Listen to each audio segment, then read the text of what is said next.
This is Revathi. Welcome back to అందమైన కథల పొదిరిల్లు. 4 స్తంభాలాట episode number 19. కార్తీక్తో క్లోజ్గా మూవ్ అవుతూ మళ్ళీ కాబోయే అత్తగారి కంటపడ్డ మైనా. ఆ తర్వాత ఏం జరిగింది? కథలకు వెళ్ళబోయే ముందు దయచేసి వీడియోకి ఒక లైక్ ఇవ్వండి. అలాగే హైప్ ఇచ్చి వీడియోని సపోర్ట్ చేయండి. స్టోరీస్ నచ్చినట్టయితే మన ఛానల్ని తప్పకుండా షేర్ చేయండి. ఇక కథలోకి వెళ్ళిపోదాం. ఏంటి కార్తీక్ ఇక్కడ కూడా అని మైనా అంటుంటే, నేను చూడాలని వచ్చేశాను అంటూ తన చేయి పట్టుకుని మీదకి గుంజుకుంటాడు కార్తీక్. వదులు కార్తీక్, ఎవరైనా చూస్తే బాగోదు అని అంటుంటే, ఎందుకు బాగోదు? కాసేపట్లో మనం భార్యాభర్తలం కాబోతున్నాము. అంటే మనిద్దరికీ రొమాన్స్లో ఫ్రీడమ్ రాబోతుంది. మనల్ని కాదనే వాళ్ళు ఎవ్వరూ లేరు అని అంటాడు నవ్వుతూ. మన పెళ్లి జరిగేది కాసేపట్లో కానీ ఇంకా జరగలేదు కదా అని అంటుంది. ఆ క్షణాల కోసమే వెయిటింగ్ అంటూ నలుగు పిండితో ముఖంలో ప్రకాశవంతమైన మెరుపును సంతరించుకున్న తన మొహాన్ని చూస్తూ, ఇంకా పెళ్లి కూతురిగా రెడీ కాకపోయినా నా కళ్ళకి పెళ్లి కూతురిగానే కనిపిస్తున్నావు. నీ అరవింద మొహంలో కనిపిస్తున్న మెరుపుతో పాటు నీ చేతికి ఎర్రగా పండిన మెహందీతో నీలో పెళ్లి కూతురి కళ ఉట్టిపడుతుంది అంటూ ఒక చేయితో తన నడుము చుట్టుకొని ఇంకొక చేత్తో మెహందీ పండిన తన చేయిని పట్టుకొని చూస్తూ చెప్తాడు. ప్లీజ్ కార్తీక్, ఇక వెళ్ళు అని అంటుంది. వెళ్తాను, నీ బుగ్గ మీద ఒక ముద్దిచ్చి వెళ్తాను అంటూ తన్ని ఇంకాస్త దగ్గరగా హత్తుకొని బుగ్గ మీద ముద్దు పెట్టబోతుండగా మైనా నవ్వుతూ రెండు చేతులతో కార్తీక్ ఛాతి మీద చేతులు పెట్టి బలంగా వెనక్కి నెడుతుంది. దాంతో కార్తీక్ వెళ్ళి అక్కడ ఉన్న బెడ్ మీద పడతాడు. నిన్ను ముద్దు పెట్టనివ్వను కదా అంటూ మైనా నవ్వుతూ ఆ రూమ్ నుంచి పరిగెత్తుతూ ఉంటుంది. ఏయ్ ఆగు, నీకు ఎలాగైనా ముద్దు పెడతాను చూడు అంటూ కార్తీక్ కూడా నవ్వుతూ తన వెంట పరిగెత్తుకుంటూ బయటకొస్తాడు. నాకు ముద్దు పెట్టాలంటే నువ్వు ముందు నన్ను పట్టుకోవాలి కదా అంటూ మైనా కార్తీక్కి అందకుండా పరిగెత్తుతూ ఉంటుంది. మామూలుగా అయితే నీ బుగ్గ మీద ముద్దు పెడతావు అనుకున్నా. నువ్వు నాకు అందకుండా బెట్టు చేస్తున్నావు కదా! అయితే నేను పెట్టే ముద్దు బుగ్గల మీద కాదు, నీ పెదవుల మీద పెడతాను. ఇప్పటి వరకు అంతవరకు రాలేదు, కానీ ఇప్పుడు వచ్చేస్తాను అంటూ తన వెంట పరిగెత్తుకుంటూ వస్తుంటాడు. మన పెళ్ళయ్యే వరకు నీకు ఆ ఛాన్స్ ఇవ్వను కదా అంటూ మైనా నవ్వుతూ పరిగెత్తుకుంటూ వెళ్తుంటుంది. అలా మైనా పరిగెత్తుతూ ఎదురుగా వస్తున్న ఈశ్వర్ని చూడకుండా ఢీకొంటుంది. అలా ఇద్దరి తలలు ఢీకొంటాయి. అబ్బా అంటూ ఇద్దరు నుదురు రుద్దుకుంటూ మొహాలు చూసుకుంటారు. సారీ ఆంటీ అంటుంది మైనా. మామూలుగానే ఈశ్వరి గారికి మైనా మీద చిన్న నెగిటివ్ అభిప్రాయం ఏర్పడింది. తనని చూడగానే కోపంగా మొహం చిట్లించుకుంటుంది. వాళ్ళు ఢీకొట్టుకోవటం ఇంకా చూడని కార్తీక్ తనని పట్టుకోవడానికి వస్తూ, నీ పెదవుల మీద ముద్దు పెట్టంది నిన్ను వదలను అంటూ వచ్చి మైనా దగ్గర ఉన్న ఈశ్వర్ని చూసి అక్కడే ఆగిపోతాడు. కార్తీక్ మాటలు ఈశ్వర్ చెవిలో పడి ఇద్దరి వైపు కోపంగా చూస్తుంటే, అయ్యో, ఈ ఆంటీ ముందు నా పరువు తీసావు కార్తీక్ అని మనసులో అనుకుంటూ మైనా తల పట్టుకుంది. ఈశ్వరి ఇద్దరిని అదే కోపంతో చూస్తూ, కాసేపట్లో మీ పెళ్లి అవుతుంది కదా, అప్పటి వరకు కూడా మీరు సరసాలు చేసుకోకుండా ఉండలేకపోతున్నారా అని అడుగుతుంది. తన మాటలు ఇద్దరికీ ఇబ్బందిగా అనిపిస్తుంటాయి. ముద్దు ముచ్చట పెళ్లి తర్వాత అపురూపంగా ఉంటాయి కానీ పెళ్లికి ముందైతే అసహ్యంగా బరి తెగించినట్టుగా ఉంటాయి అని అంటుంది. ఈసారి తన మాటలు ఇద్దరికీ కోపంగా అనిపిస్తూ ఉంటాయి. కార్తీక్ దగ్గరికొచ్చి, ఏంటండి అలా మాట్లాడుతున్నారు అని కలగజేసుకోబోతుంటే, నువ్వాగు కార్తీక్, అసలు నువ్వేమి మాట్లాడకు అంటూ మైనా కార్తీక్ చేపట్టుకొని ఆపి, సారీ ఆంటీ, మీ దారిన మీరు వెళ్ళండి అంటూ మైనా తన దారికి అడ్డు తప్పుకుంటుంది. ఈశ్వరి వాళ్ళిద్దరినీ కోపంగా చూస్తూ రూమ్ వైపు వెళ్తుంటుంది. ఆవిడ మన గురించి అంత చీప్గా మాట్లాడుతుంటే నన్ను ఆపావెందుకు మైనా అని అంటాడు కార్తీక్. ఆవిడ అలా మాట్లాడడానికి అవకాశం ఇచ్చింది మనమే కదా కార్తీక్. కొన్నేళ్లుగా మనం ప్రేమించుకుంటున్నా మన హద్దుల్లో మనం ఉన్నామని మనకు తెలుసు. మనమేంటో నీ తల్లిదండ్రులకు కూడా తెలుసు. మన గురించి ఎవరో పరాయి వాళ్ళకి తెలియాల్సిన అవసరం లేదు కదా! ఆవిడ ఇష్టం వచ్చినట్టుగా ఆవిడని అనుకోనివ్వు.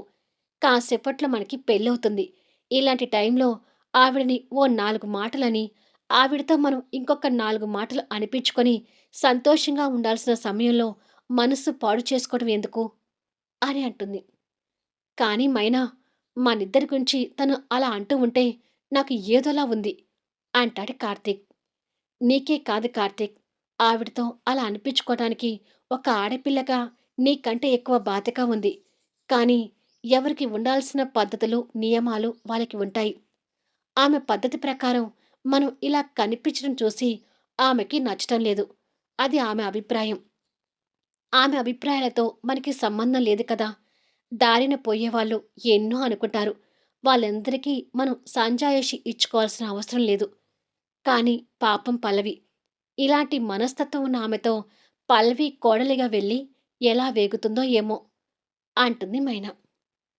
పల్లవి లాంటి అమ్మాయికి ఇలాంటి అత్త అయితేనే కరెక్ట్. అప్పుడే పల్లవి తిక్క కుదురుతుంది అంటాడు కార్తీక్. పాపం పల్లవి అమాయకురాలు కార్తీక్. ఎందుకు ఎప్పుడు తన్ని ఏదో ఒకటి అంటావు అని అంటుంది. సరేలే, ఇప్పుడు ఆ పల్లవి గురించి మనకెందుకు? బట్ సారీ మైనా, అనవసరంగా నేను నీ దగ్గరికొచ్చి నీ మైండ్ డిస్టర్బ్ చేశానట్టుంది అని అంటాడు. అదేం లేదులే, ఇక వదిలేయమని చెప్పాను కదా! కాసేపట్లో మన పెళ్లి జరగబోతుంది కాబట్టి మనం హ్యాపీగా ఉండాలి అంటుంది మైనా. ఈలోపు స్మిత తన బ్యూటీషియన్ కిట్ తీసుకొని వాళ్ళ ఇద్దరిని చూస్తూ అక్కడికి వచ్చి, చాలాసేపు నుంచి మీకు ఫోన్ చేస్తున్నాను మేడం. ఇక ముహూర్త టైం అవుతుంది కదా అని నేనే వచ్చేశాను అని అంటుంది. సరే మైనా, నువ్వు రెడీ అవుతుండు. నేను కూడా వెళ్ళి రెడీ అవ్వాలి కదా! పెళ్లి మండపంలో నీ మెడలో తాళి కట్టిన తర్వాత మళ్ళీ నీ మొహం చూస్తాను అంటూ తన చెక్కిలి మీద సున్నితంగా చేయి పెట్టి చెప్పి బాయ్ అని చెప్పి వెళ్ళిపోతుంటాడు. స్మిత వాళ్ళిద్దరిని చూస్తూ, కాసేపట్లో మా మేడం వేసే స్కెచ్‌లో వీళ్ళ ప్రేమ శాశ్వతంగా దూరం అయిపోతుందన్నమాట అని అనుకుంటుంది. మైనా వెళ్తున్న కార్తీక్ వైపే చూస్తూ ఉంటే, మిమ్మల్ని త్వరగా రెడీ చేయాలి మేడం అంటుంది స్మిత. పద అని చెప్పి ఇద్దరు లోపలికి వెళ్ళిపోతారు. చిచ్చి, అనవసరంగా బయటికి వెళ్ళి చండాలను చూసొచ్చాను. లోకంలో వీళ్ళిద్దరే ప్రేమికులేమో అన్నట్టుగా వీళ్ళ ప్రవర్తన ఉంది అని ఈశ్వరి తిట్టుకుంటూ వాళ్ళ రూంలోకొస్తుంది. శ్రీమాన్ తడి జుట్టు తుడుచుకుంటూ, ఎవరిని మాం తిట్టుకుంటున్నావు అని అడుగుతాడు. అదేరా, మీ ముహూర్తానికే ఇంకొకరి పెళ్లి ఉందని చెప్పాను కదా! వాళ్ళిద్దరూ లవర్స్ అంట. మరీ ఇద్దరు బరి తెగించి తిరుగుతున్నారనుకో అంటుంది ఈశ్వరి. కార్తీక్ మైనా వాళ్ళ గురించేనా అనేది అంటూ జగదీశ్వరరావు గారు అక్కడికొస్తారు. అవునండి, ఇక్కడ కూడా ఇద్దరూ సరసాల్లో మునిగి తేలుతున్నారు అని అంటుంది. ఒకరి గురించి అలా మాట్లాడొద్దని చెప్పాను కదా ఈశ్వరి అంటాడు జగదీశ్వరరావు గారు కాస్త సీరియస్ అవుతూ. మామ్ అనేది కూడా కరెక్టే కదా డాడ్. ఎంత ప్రేమికులైతే మాత్రం రాసుకొని పూసుకొని ఉండాల్సిన అవసరం లేదు కదా అంటాడు శ్రీమాన్. ఎవరి అభిప్రాయాలు వాళ్ళవి శ్రీ. ఒకరి అభిప్రాయాల్ని మనం తప్పు పట్టడానికి మనం ఎవరిమి అంటారు జగదీశ్వరరావు గారు. ఏమో డాడ్, ప్రేమ పేరు చెప్పుకొని పెళ్ళికి ముందే అలా తిరిగేవాళ్ళంటే నాకు కూడా అస్సలు నచ్చదు. ఏమైనా నాకు ఫ్రెష్ అమ్మాయి దొరుకుతుంది, నాకది చాలు అంటాడు శ్రీమాన్ ఒత్తైన జుట్టుని విదిలించుకుంటూ. అవును శ్రీ, మనం అదృష్టవంతులం కాబట్టి పల్లవి లాంటి మంచి అమ్మాయి మన ఇంటికి కోడలవుతుంది అంటుంది ఈశ్వరి. ఇక పరాయి వాళ్ళ విషయాలు వదిలేసి త్వరగా రెడీ అవ్వండి, ముహూర్త టైం దగ్గర పడుతూనే ఉంది అంటాడు జగదీశ్వరరావు గారు.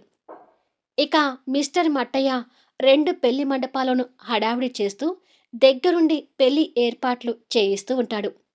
మట్టయ్యని ఫాలో అవుతూ రీటా ఉంటుంది. ఆలయంలో ఆ ఊరి దేవతగా కొలిచే మహంకాళి అమ్మవారు శ్రీ రుద్రేంద్ర పుణ్య దంపతులు పట్టు వస్త్రాలు నగలతో అలంకరించుకొని గర్భగుడిలో ఆసీనులై కనిపిస్తూ ఉంటే, ఆ దేవాలయ పెద్ద పూజారి అయిన గురుస్వామీజీ అని పిలువబడే స్వామీజీ కాషాయ వస్త్రాలు ధరించి మెడలో రుద్రాక్షమాలతో కనిపిస్తూ భక్తి పారవస్యంతో ఆ పుణ్య దంపతులైన దేవతామూర్తులకు పూజలు చేస్తూ హారతి ఇస్తుంటాడు. వచ్చిపోయే భక్తులు భక్తితో ఆ పుణ్య దంపతులకు చేతులు జోడించి నమస్కరిస్తూ దర్శనం చేసుకుంటూ ఉంటారు. ఆ అమ్మవారి సమక్షంలో కళ్యాణ ఘట్టాల దగ్గర గ్రిల్స్‌కి చెరో పక్క కొబ్బరి మట్టలు, అరిటాకులు, మామిడి తోరణాలు, పూల దండలతో శాస్త్రోక్తంగా కళ్యాణ మండపాలు 2 సిద్ధం చేసుకొని కనిపిస్తుంటాయి. మిస్టర్ మట్టయ్య ఆ 2 మండపాల ఏర్పాట్లను దగ్గరుండి చూసుకుంటూ ఉంటాడు. ఆ గుడి కళ్యాణ ఘట్టం ఇన్‌చార్జ్ అయిన శ్రీనివాస్ అనే వ్యక్తి వచ్చి, "పెళ్ళికొడుకు కార్తీక్ తాలూకు వాళ్ళు ఇక్కడ ఎవరూ లేరా?" అని అడుగుతాడు మిస్టర్ మట్టయ్యని. "ఉన్నారండి. కాకపోతే బయట ఉన్నారు. ఏం పర్వాలేదు. ఏదైనా నాకు చెప్పండి. వీరు కూడా మా వాళ్ళే. నేనే దగ్గరుండి వాళ్ళ పెళ్లి ఏర్పాట్లు కూడా చూసుకుంటున్నాను" అని అంటాడు మిస్టర్ మట్టయ్య నవ్వుతూ. "అలాగా! ఒకే ముహూర్తాన ఇద్దరు జంటల పెళ్ళిళ్ళు ఉన్నాయి కాబట్టి, ఈ గుడి ఆచార ప్రకారం ఇక్కడ ఎలాంటి ఫోటోలు, ఫ్లెక్సీలు పెట్టకూడదు కాబట్టి, 2 కళ్యాణ ఘట్టాలకు వెళ్ళే వాళ్ళకి పసుపు, కుంకుమ రంగుల్లో ఉండే టోకెన్లు ఇస్తాము. వచ్చిన అతిథులు ఎవరి వివాహం చూడాలనుకొని వస్తున్నారో తెలుసుకొని, వాళ్ళకి ఆ టోకెన్లు జాగ్రత్తగా ఇవ్వాలి. ఈ బాధ్యత మీలోనే ఎవరైనా తీసుకోవాలి. మరి ఈ బాధ్యతను ఎవరు తీసుకుంటారు?" అని అడుగుతాడతను. "టోకెన్‌లివ్వడమే కదండీ! అది పెద్ద పని కాదు కదా! నేను చూసుకుంటాను. నాకివ్వండి" అంటాడు మిస్టర్ మట్టయ్య. "మీ అమ్మాయి పెళ్ళికి మీరు టోకెన్ ఇచ్చుకోండి.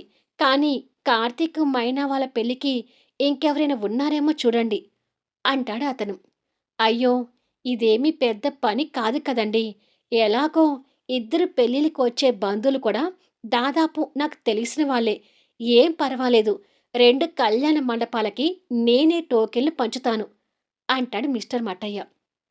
మట్టయ్య ఆ మాట అన్నప్పుడే అమ్మవారి సమ్మతం లభించినట్టుగా గర్భగుడిలో హరిద్వాసం మోగుతూ ఉంటుంది. శ్రీనివాస్ దండం పెట్టుకొని, "సరే కానివ్వండి" అని చెప్పి పసుపు రంగులో టోకెన్లు ఉన్న ఒక బాక్స్, కుంకుమ రంగు టోకెన్లు ఉన్న ఇంకొక బాక్స్ మిస్టర్ మట్టయ్య చేతిలో పెట్టి, "పసుపు రంగులో ఉన్న టోకెన్లను పల్లవి శ్రీమాన్ పెళ్లికి, కుంకుమ రంగులో ఉన్న టోకెన్లను కార్తీక్, మైనా పెళ్లికి వచ్చే అతిథులకు సమర్పించండి. అప్పుడు వచ్చిన వారికి ఎలాంటి కన్‌ఫ్యూజ్ లేకుండా వచ్చి వివాహం చూస్తారు" అని అంటాడు. "అలాగేనండి" అంటాడు మిస్టర్ మట్టయ్య ఆ 2 బాక్సులు అందుకొని. "ఇక్కడ ఇంకా ఏదైనా అవసరం ఉంటే మాత్రం నాకు ఫోన్ చేయండి" అని చెప్పేసి ఆ ఇన్‌చార్జ్ వెళ్ళిపోతాడు.